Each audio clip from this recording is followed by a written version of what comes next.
बहुत समय पहले की बात है। एक गांव में एक पुराना और वीरान घर खड़ा था। घर के चारों ओर घने और काले जंगल का साम्राज्य था, जो दिन के उजाले में भी भयानक और डरावना लगता था।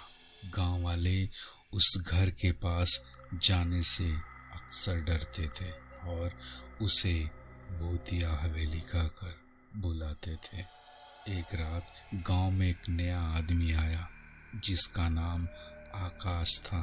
आकाश को रहस्यों और परिकथाओं में बड़ी दिलचस्पी थी।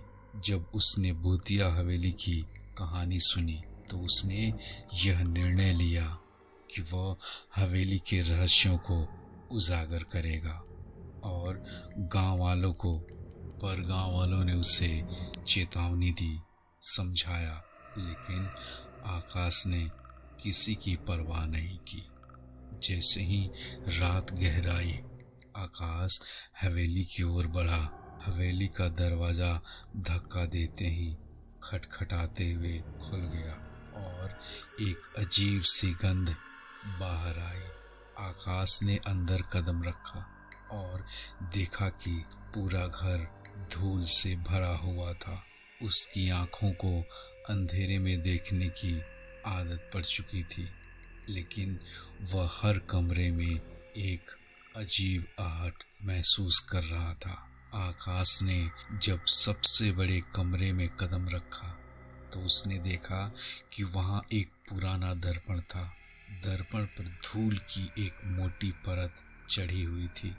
जब उसने दर्पण को साफ किया तो अचानक कमरे में हल्की ठंड हो गई और एक असामान्य शीतलता फैल गई। आकाश ने देखा कि दर्पण में उसकी छवि के अलावा कोई और परछाई भी थी। छाया ने धीरे धीरे आकाश की ओर आना शुरू किया। आकाश ने दर्पण को हटा दिया।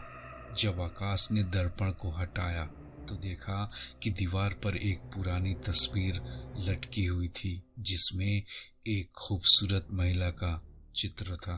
तस्वीर के नीचे एक पुराना नोट चिपका हुआ था, जिस पर लिखा था, इस हवेली का रहस्य जानने की कोशिश मत करो, अन्यथा तुम्हारा अंत भी वही होगा जो हमारा हुआ था।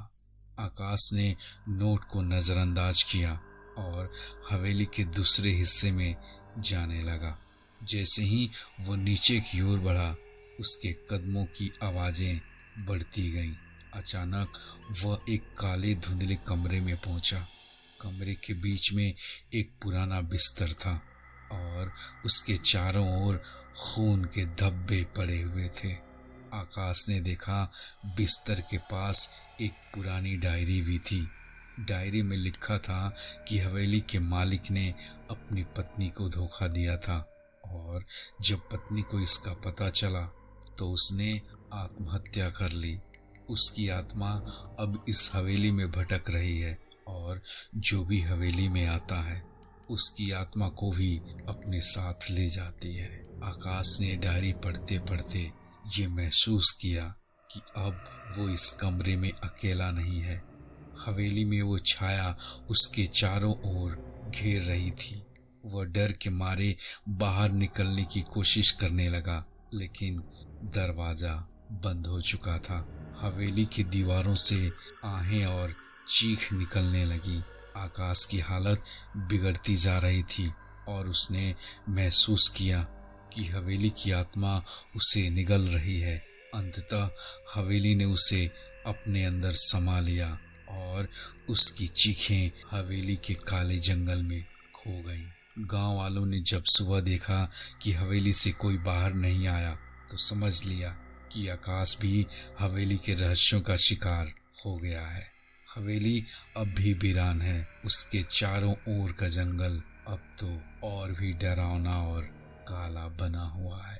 कहते हैं जो भी हवेली में जाता है उसकी आत्मा हवेली की सदियों पुरानी रहस्यमय जाल में फंस जाती है